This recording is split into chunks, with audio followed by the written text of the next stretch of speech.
Battle coronavirus for nearly 30 days in an intensive care unit. Now he's telling CNN about the recovery he and his doctors are calling a miracle. Here's Miguel Marquez with the story. I'm a miracle.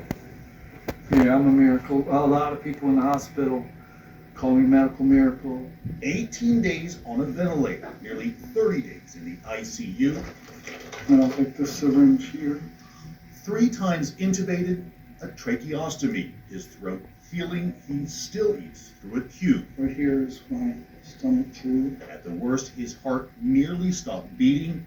The miracle, he's alive. Is there a point where you realized this may be it?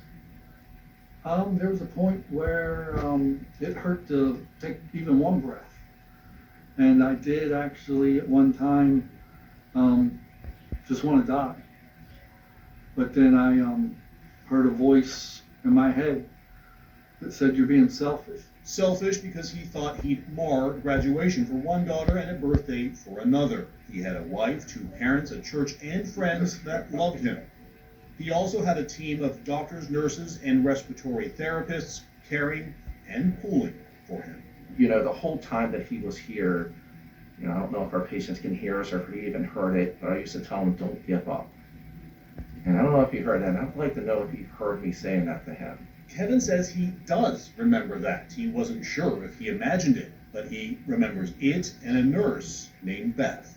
She's the one that comes up and told me, you know, I was there the night you almost died. And, you know, I'm like, I knew nothing about that. COVID-19 keeps patients like Kevin sedated and separated from loved ones. Medical staff wear masks and gowns, hard to know who's who. Beth Gelson was in the room on Swink's worst day. He started to crash. This is when his heart nearly stopped. It did. So I was caring for him that day and in the room with him while all of this was happening. And when I saw him on the day that he left the hospital, I told him that. I told him that he almost died and I thought he was going to die. And I'm so thankful that he didn't. Kevin Swink now an inspiration for the staff that saved him. How do you cope with patients as sick as Kevin? In the beginning of all of this, it definitely wasn't easy, and a lot of us left in tears a lot of the time. But I really believe that we've become together as such a support for each other, and also seeing people improve. It's helped. Like the fact that Kevin is home and doing so much better, it helps. It really helps us to know that we're making this much of an impact. Kevin Swink, not typical in another way. 50 years old, no underlying medical conditions, otherwise healthy. Another COVID-19 mystery. Some, for reasons still not understood, get deathly ill, while others barely know they have it.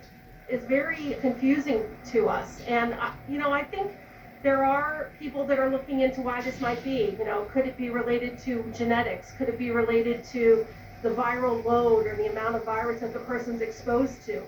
Kevin's recovery as mysterious as his illness. His father also tested positive and may not recover. Other family members got it too and were barely affected. It just blindsided me. I didn't think I'd get it. I didn't think there was any possibility or anything like that. When he was discharged, his church organized a drive-by parade. Kevin will see graduations and birthdays. He's looking forward to solid food.